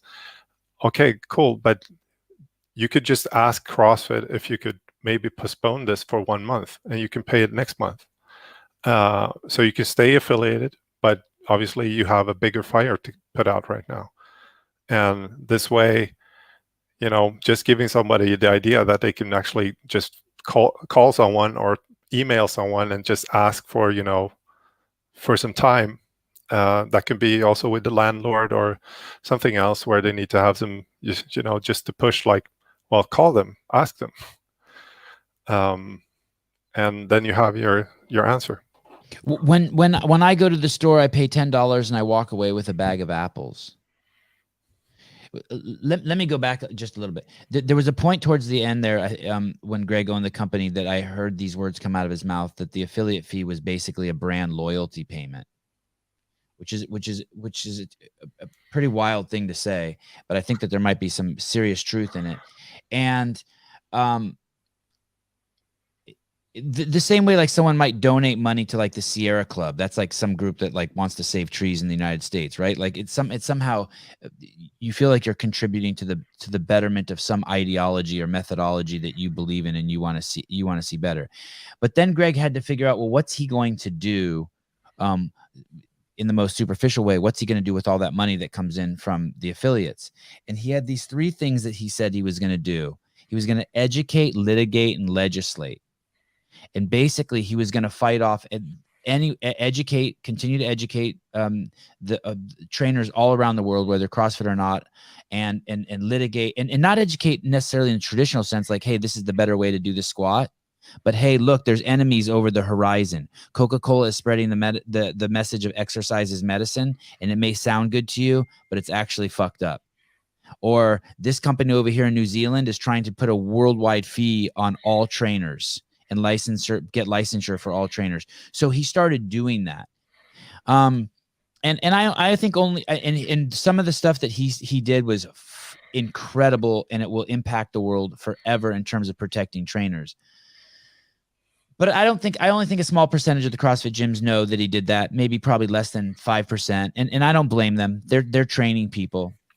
But I see these new there's a new team in town, and that's going to be a tough thing for them to grapple with, because most of the world comes from, hey, I'm trying to sell you M&Ms, or I'm trying to sell you a bag of apples, or I'm trying to sell you my services to wash your car. And this thing that HQ is doing, collecting money from these affiliates, I mean, it's an incredible brand. It's so resilient.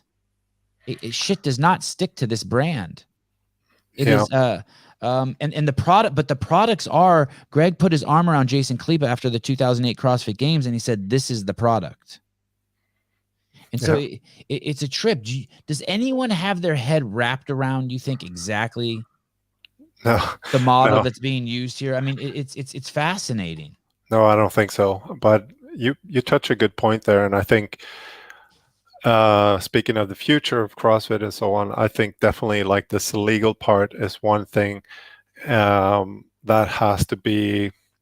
When you say legal, you mean people not opening gyms near you with the word CrossFit on it and not paying money? Is that what you mean by legal? Maybe that, but also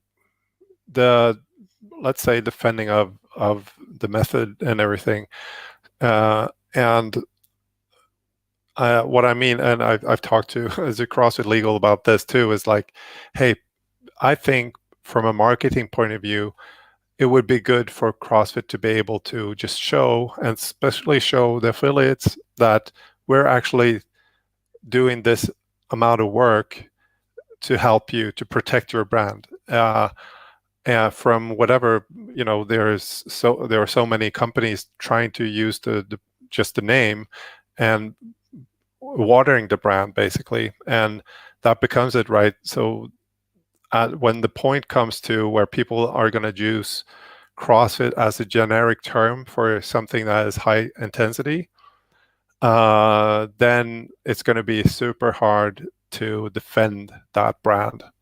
Then they will need to let go and say, sorry, we can't defend that anymore, and then any gym will be able to use that. Do you see that happening anywhere? Yeah. I mean, we've seen tendencies to that in Germany for sure, and I guess other like European countries too. But that would be the death blow to the company. I mean, it wouldn't be the death blow to CrossFit, but it would be the death blow to the company if they lost the trademark.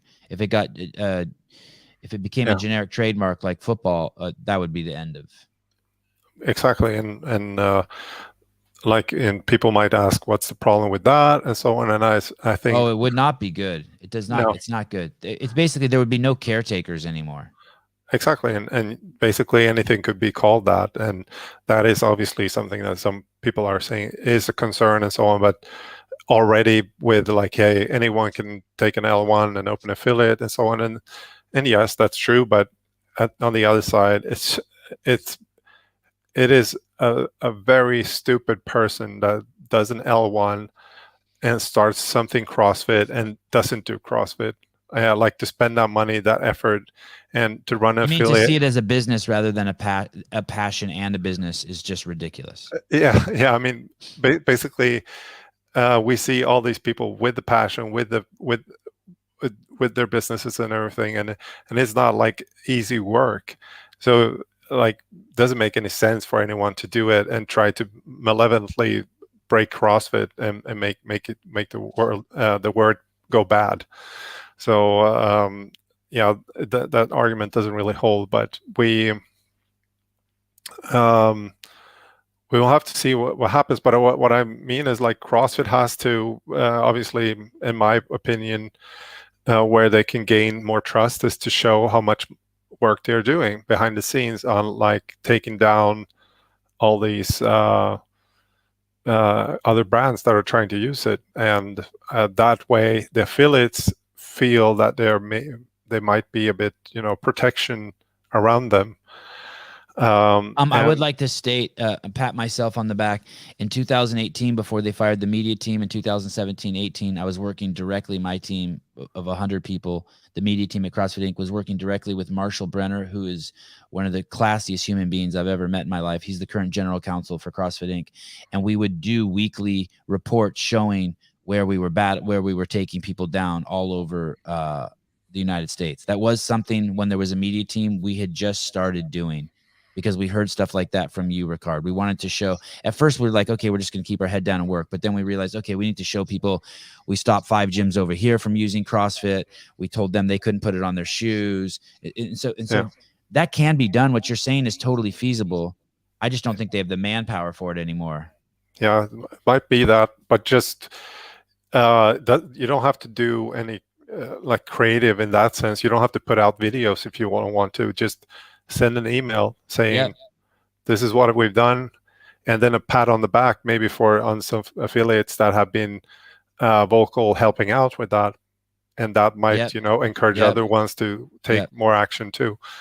But It's like raising a kid. Reward them for their good behaviors. yeah, exactly. But yeah, I think, I mean, some people are also thinking about like, yeah, is the growth slowing down? Is it blah blah blah? And you have to think of it like in the big terms of like how it really looks out there. So I was thinking in these terms, to change the lives of 3% of the city, like in Berlin, just in my town, to be able to change the lives of 3% of the population in this city, we would need at least 700 affiliates just in this town. so, and right now we're like 20, 25. What you're saying is that there's room for shitloads of growth. Yeah, and we could have one in every block, basically. And basically, and this is how I see the evolution of it is, and somewhere where I, again, align with Chris Cooper and so on, is that we want to get the people into the gym and make it sticky so they stay for a couple of years. Because what's going to happen when they've been training for at least 2-3 years is that it becomes a routine. They got a lot of the education of like what movements to do. They get an idea of like how to do a Metcon by themselves. They get an idea of how to build strength. They also have an idea now how to eat better. And what's going to happen is that these people, if they quit my gym after 3 years, they will go and start training by themselves in their own gym at home, and they will start infecting other people with this. So there's just abundance of people in that sense that we can change. So again, getting the people inside the gym, get them to stick for a couple of years, and then it would be easier for people to have an idea how to do this by themselves. I'm not saying that everyone is going to do ABC like this. Some people will always need to have the gym. And what's most likely going to happen is rather that the people that start the gym, it gets sticky. They will pull in their family, their friends. They will start affecting them. So they will start to go to a gym. And this gym becomes, one point of contact, not anymore for losing 20 pounds of overweight, but actually to have the social connections I talked about, because right now people are mostly talking like this over phones and digitally and texting and whatever, but they're never actually seeing anyone. And I had a guy last week who was like that. He was like, I'm looking for a gym because I don't see anyone during the week. I have no one I'm meeting. So I want to be clear about something else too. It's okay for whatever reason you come into the gym. if you're a 17-year-old boy and you think and you're just like me and no girl's ever going to like you, it's perfectly okay to go to a CrossFit gym and start working out to get girls to like you. This is 100% valid. You were put on this fucking planet to fucking look beautiful, be healthy, and serve your fellow man and to procreate. That's it. That's it. That's all. I just summed it up for you. And if you don't understand that, there's a book called the Bible. You could read it. That one seems to help a lot of people. That being said, when someone like Matt Fraser, who tells us he only came into this fucking game is to make fucking money, don't forget that it doesn't matter, because Matt still was able to. One of his friends saw what Matt was doing and lost 100 pounds. And Matt will tell you that story. His dad changed his diet and maybe saved his dad's life. Matt maybe came in for the most superficial reasons, which are cool. I like it.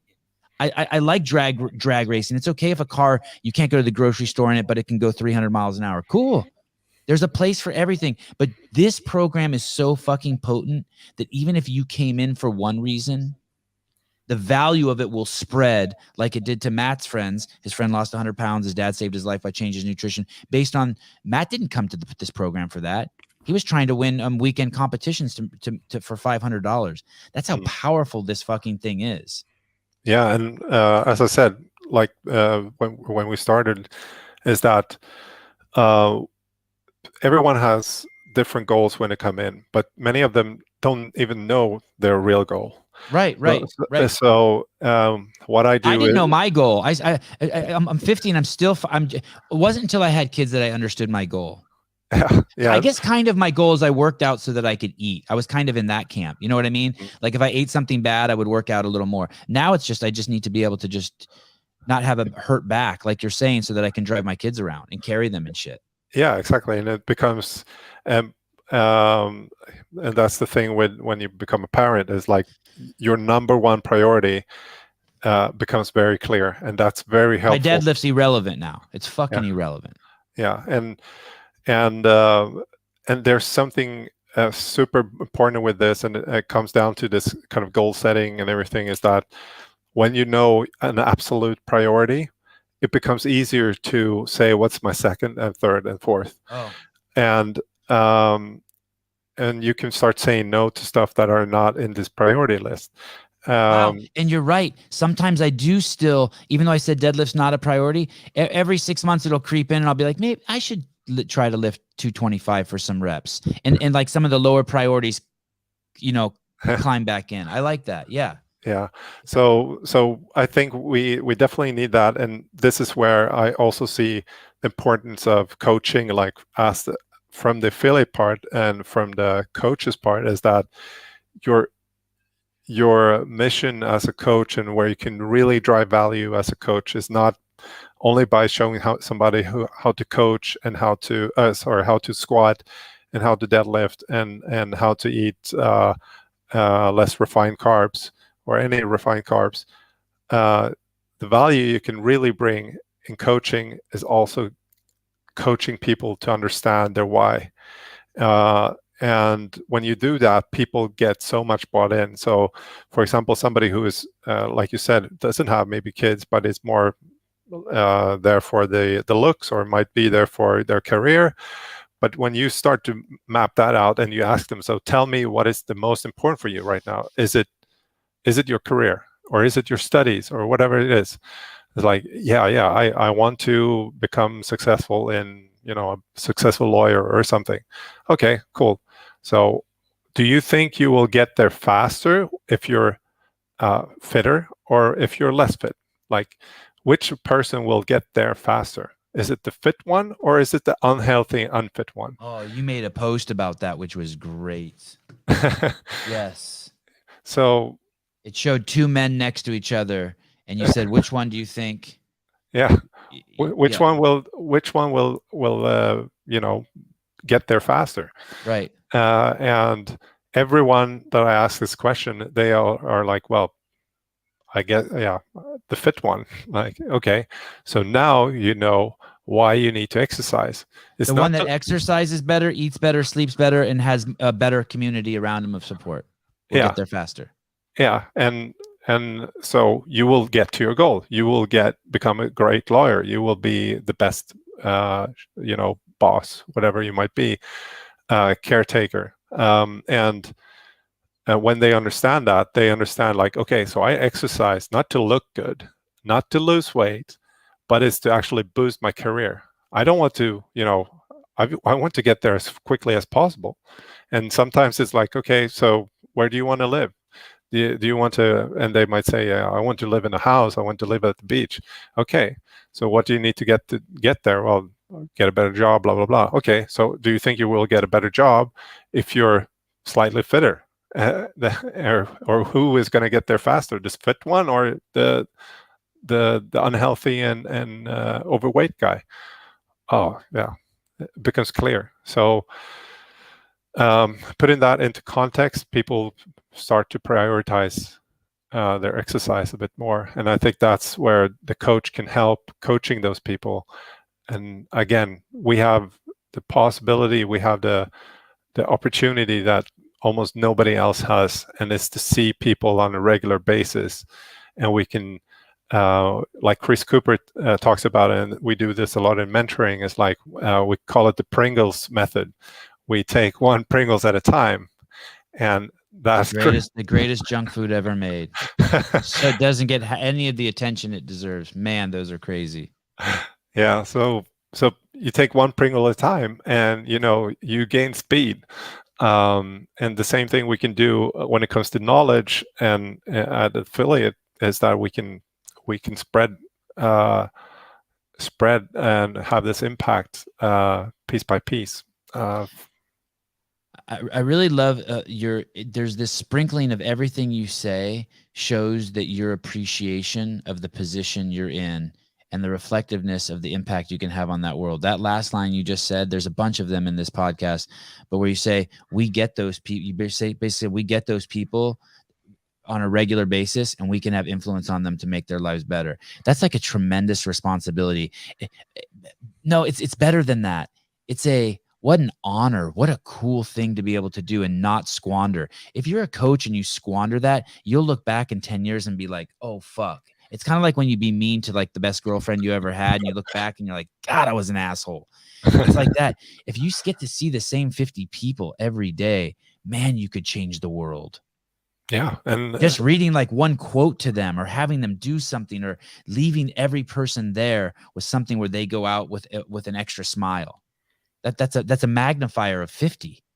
Yeah. And there's not many places where people have that. And we have that. And that's why I'm so, evangelic about it in one sense, because I know the impact it has. And I also understand the true value of it is that people are underestimating the value of what we're doing so much. Like, yeah. I'm saying this from both perspectives. So from the user, from our many clients are undervaluing what this is all about, but also a lot of the coaches are doing that at the same time. And I posted this also, I don't know, a long time ago, but I said, I thought basically when you invest in your fitness, I think like a good ballpark sum for somebody that is over 30 is like $400 and upwards per month for your fitness. That doesn't mean that you have to have like a membership that is $400, but that might be like a $200 membership somewhere, but then you have to add another 200 on your health and fitness. At least, like we're talking about your health. We're talking about the most essential thing in your life. And the thing that will make you the most money going forward. There's nothing else that will make you more money than being healthy. Yeah. So. And living a long time. Invest in that rather than, whatever, because we're investing in a lot of things like your rent and cars and whatever people have. But, the thing that's going to move you the fastest is you and the well-being of you. So I don't know. I haven't really thought about like the metric of should it be a certain percentage of what you're earning / your age, But I would say, like, most people are just undervaluing that sum. And I think that for coaches' point of perspective, they should actually start questioning the people that are coming into the gym and asking them, are you investing enough in your health? Like, and start educating people, like, you probably should be investing $500 a month in your health. It doesn't have to be a $500 membership, but it has to be at least, with the food, whatever things you're doing, that is at least going to sum up to $500. And yeah, for some people, it might be exercise at the beginning. Like, invest $500 in your training, because that's where you're lacking the most in these 4 pillars, right? So you might need to level up there a bit faster at the beginning, and then you can start to divide this pool of money to having better sleep or social connections or whatever it might be. I'm so glad you brought this up. That's really going to upset some people, but that's okay, because you know why it's okay? Because the point wasn't the number $400. The point is that you need to think about that. Who cares? Yeah. Like, if you're writing in the YouTube comments, what a fucking elitist asshole, $400, blah, it doesn't matter. You missed the point. The point is that you need to be thinking about how much you're investing and where you prioritize it. Rickard, I have to pee so bad I'm going to pop, but I have to ask you this question. And take your time, no pressure. If I it's okay to pee in your pants. Yeah. Tomorrow I'm going to have Don Fall on.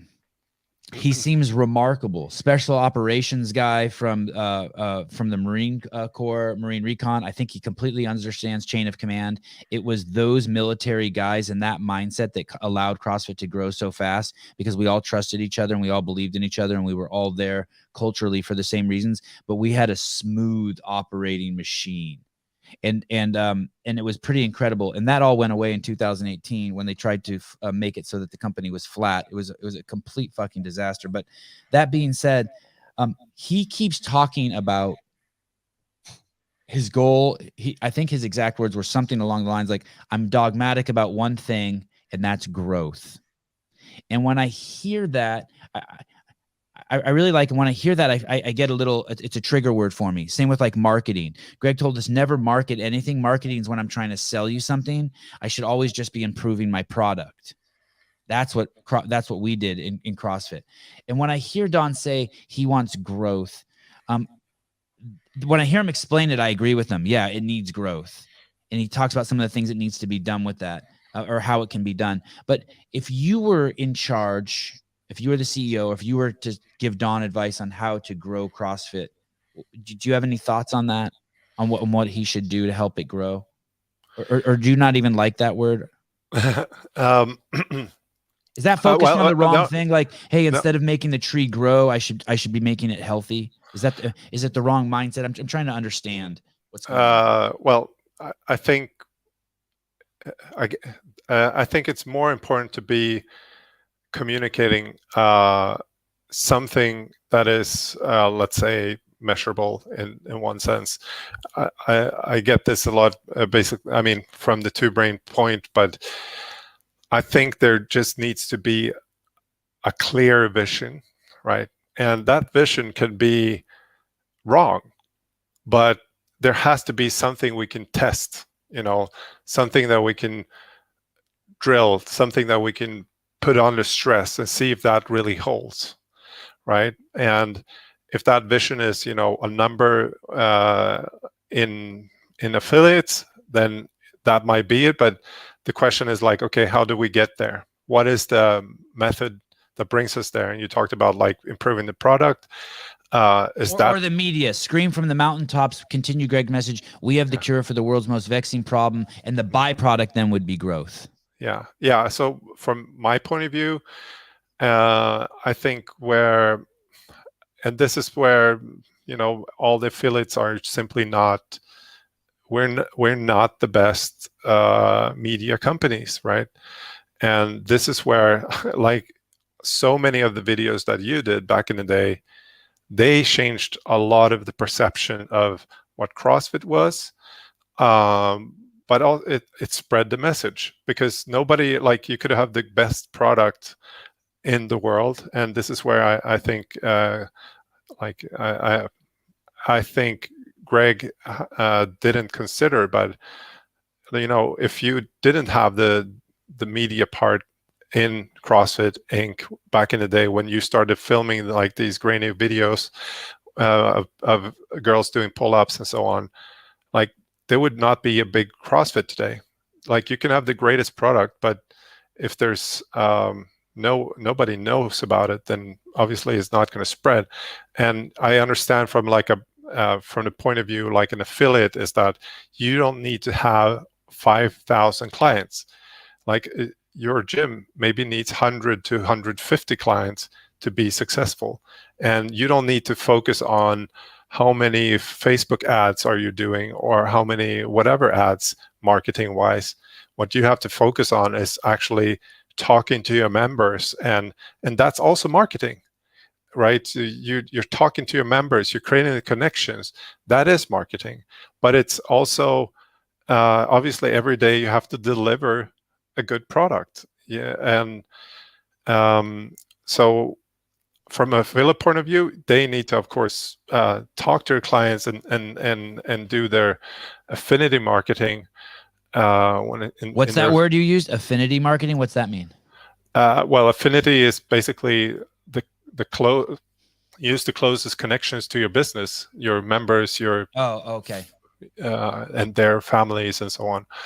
And so that is and that is what Don said. There needs to be more word of mouth and better media. I think those were like his two things, which is really going back to the old way. That's what it was. Yeah, I mean, I think it was this year in April, we had Coaches Congress in Stockholm. And that was where Gary Gaines also said and announced, like, okay, he was about to announce that Dave is back, but he had to kind of take that back. But he was about to announce that. But then he said, CrossFit is going back to the 100 words of fitness. That's where we're going to go. And this is what we're going to weigh everything. Is this aligned with this? Right. So basically also how I understood that was also that like the contracts with Monster and so on, or Coca-Cola, those contracts will not get extended because it doesn't align with the message in those 100 words of fitness. So that was a good surprise. Now from my point of view, what should Don do and everything, like I obviously don't have the insights that he has and so on, but yeah, I think what something needs to do happen in all affiliates is we need to spread stories about what we're doing, and the more stories we get there, the more people can relate to these stories, the more people will get curious, and they also see that it's not only about the looks and it's not another just gym program in that sense. So it will help and open up the eyes for more and more people when we do that. And again, I would definitely say, like, when it comes to growth, I like growth, and if it's for a good reason, why not? Again, it's not growth because of the sense of growth, but it's like, okay, why are we growing? Why is this then important? Well, important is because we saw now how obesity is going up. We see all these metrics going in the wrong way, and we're the counterweight to that. We're the guys who can make a difference to this. But that also means we need to have more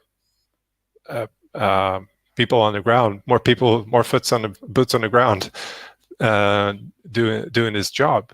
And how do we do that? Well, create more affiliates, make it more accessible. Well, how do we do that? Well, we need to empower coaches. We need to give them more tools, make it maybe even easier, educate them more. And then, of course, like from the part of point of view from Two Brain is like, have sustainable businesses, so the businesses don't close. because it's not sustainable to have, an owner basically earning less than a cab driver for years, and he's not going to be able to support his family and so on. No, it has to be, everyone needs to be thriving, and they should, because man, you're changing the world. You should be thriving. Yeah, and not be apologetic about it. Definitely not be apologetic about it. I would like to propose to CrossFit Inc. for a $100,000 a year. You could pay me. Now would be a great time for me to push a button, and it plays a 2-minute commercial promoting the L1, so I can pee and then come back and continue my my conversation with Rickard. But instead, I open that to any sponsor, even Coca-Cola. Anyone who wants to, you can make a 2-minute commercial. I would push a button and it would play right now. I would pee and I would come back. But instead, you have to pee too, Caleb? No. You're keeping your fingers crossed for what? Oh, for the money? Yeah. I see you, buddy. Rickard, thank you for coming on. You have a massive brain, and I feel your love and your intellectual horsepower and your passion. We have to do this again. I never even got to my notes. I would love to have you back on again. It would be fantastic. I think we have so many, let's say, touch points that we could dive into. Yeah, for sure. I'm grateful for even being on one. So thank you. All right, awesome. Stay in touch. You have my phone number. Escapist CrossFit in Berlin, also a mentor at Chris Cooper's Two Brain Business. Rickard didn't say this, but feel free to reach out to this guy. This guy cannot say no. He is a fucking just a teddy bear. Grab him and use him as a resource if you have any questions. All right, brother. Have a good one. Yeah. Stay well. Yep, you too. Bye-bye. Whew. Wouldn't it be great if we had a commercial? I could just be like, commercial break, and then I just run out my door and pee in my backyard and then come back and we could keep talking. That'd be great. Also the $100,000, but Oh yeah. Did I say 100? I mean 200,000. Yeah. All right, guys. I will. I have no idea. I'm gonna text Danielle Brandon now, see if we're doing the show tonight. I also want to do a live call-in show tonight. I'm pretty prepared for tomorrow's podcast tomorrow morning with Don Fall. Super excited about that. And either way, we'll see all of you guys soon. Spiegel, thank you. Susie Tell, thank you. Vindicate, Eric Weiss, Jeremy Eat World, Spiegel. Yes, always coughing up the change. You the man. You the gal. I mean, you the girl, Danny. Thank you, Danny.